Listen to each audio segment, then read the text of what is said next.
పితా పుత్ర పవిత్రాత్మ నామమున ఆమేన్. మత్తయి సువార్త 19వ అధ్యాయం 16వ వచనము నుండి. అంతటా ఒక యువకుడు యేసును సమీపించి, బోధకుడా, నిత్యజీవం పొందుటకు నేను చేయవలసిన మంచి పని ఏమి అని ప్రశ్నించాను. మంచిని గూర్చి నన్నేలా ప్రశ్నించదవు? మంచివాడు ఒక్కడే. నిత్యజీవము పొందగోరినచో దైవాజ్ఞలను ఆచరించుము అని యేసు సమాధానమిచ్చాను. ఆ దైవాజ్ఞలు ఏవి అని అతడు తిరిగి ప్రశ్నించాను.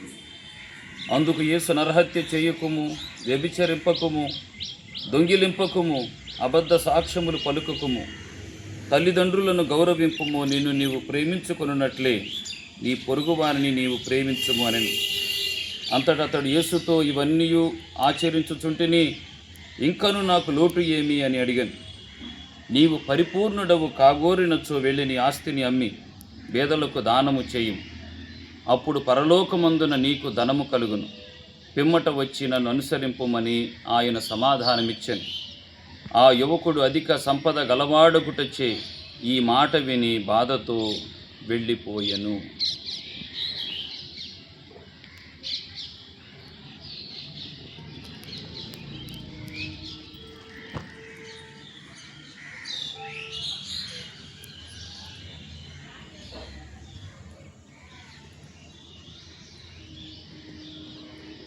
క్రీస్తునాథుని యందు ప్రియ సహోదరి సహోదరులారా, నిత్య జీవం పొందటం అంటే ప్రభు అంటాడు యోహాను సువార్తలో 3వ అధ్యాయం 16వ వచనంలో, నన్ను విశ్వసించువాడు నాశనము చెందక నిత్య జీవితాన్ని పొందుకుంటాడు. ఈనాటి సువిశేష పట్టణంలో ఒక యువకుడు ప్రభు దగ్గరకు వచ్చి అడుగుతున్నటువంటి ప్రశ్న, నిత్య జీవం పొందాలంటే నేనేం చేయాలి? చెప్పినటువంటి మాట, దైవాజ్ఞలను నీవు అనుసరించు. దైవాజ్ఞలంటే ఏమిటి అని అడుగుతున్నాడు. ఇప్పుడు బిడ్డలారా, దైవాజ్ఞలను ఏమిటి అని అడుగుతున్నాడు. ప్రభు దైవాజ్ఞలు ఏమిటో చెప్పాడు. వీటిని చిన్నతనం నుంచి నేను పాటిస్తూనే ఉన్నాను అని సమాధానం చెప్పాడు.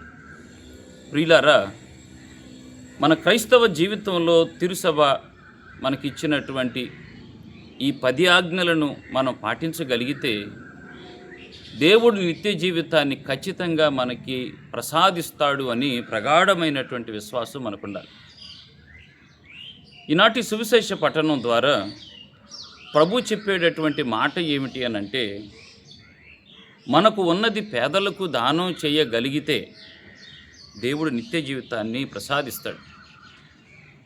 ప్రస్తుత ప్రపంచీకరణ అనే ప్రభంజనంలో మనిషి తనకు ఉన్న వాటి గురించి వెంపర్లాడుతూ వెతుకులాట చేస్తున్నాడు. ప్రియమైన బిడ్డలారు, వాటిల్లో మొట్టమొదటిది తిండిబోతుతనం.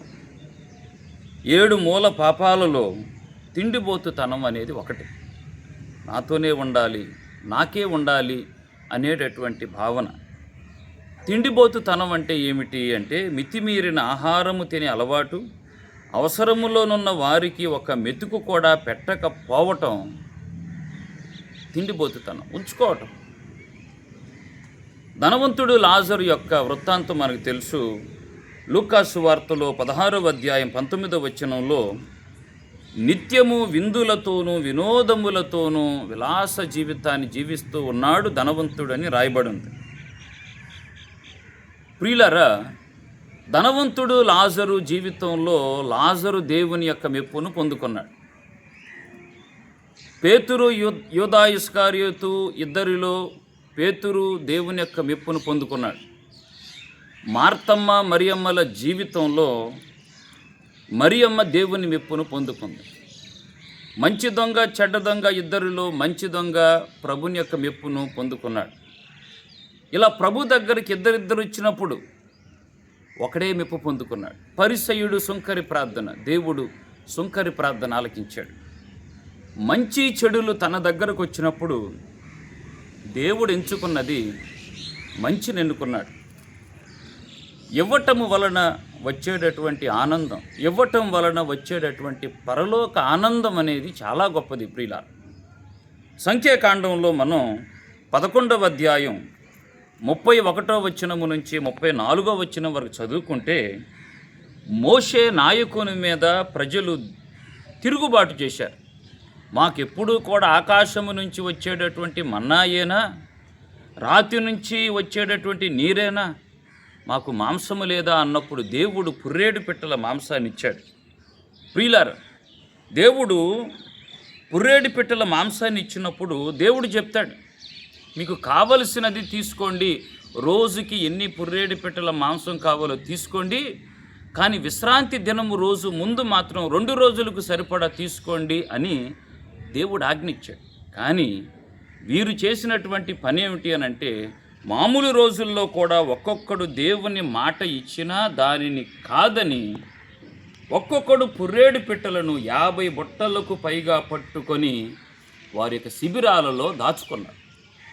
దాచుకునేటటువంటి గుణం మనిషికి ఉండటం వల్ల జరిగిందేమిటి ఇశ్రాయేలు ప్రజల కంటే, వారు మాంసమును నమలక ముందే వారు చచ్చిపోయారు. ప్రియులారా, దేవుని మాటలను వినాలి, దేవుని యొక్క ఆజ్ఞలను శిరస వహించటం వలన దేవుడు మనకు నిండుగా ఆశీర్వాదాలు ఇస్తాడు ప్రియులారా. అందుకే ఈనాటి ధనవంతుడు చేసినటువంటి పని, ఆ ధనవంతుడు అధిక సంపద గలవాడగుటచే తన ఆస్తిని అమ్మి పేదలకు దానం చేసేటటువంటి మనస్సు రాక ఆ సంపదను అంటిపెట్టుకొని వెనకకు తిరిగి వెళ్ళిపోయాడు. ప్రియులారా, వెనకకు తిరిగి వెళ్ళిపోయే మనస్సు కాకుండా మనకున్న దానిలో ఇతరులతో పంచుకోవాలి, ఇతరులను ప్రేమించేటటువంటి మనస్సును ప్రభు దయచేయమని ప్రార్థన చేద్దాం. ప్రభువు మీతో ఉండునుగాక, మీ ఆత్మతో ఉండునుగాక. సర్వశక్తి గల సర్వేశ్వరుడు పిత, పుత్ర, పవిత్ర ఆత్మ మీ అందరినీ ఆశీర్వదించి దీవించునుగాక. ఆమేన్.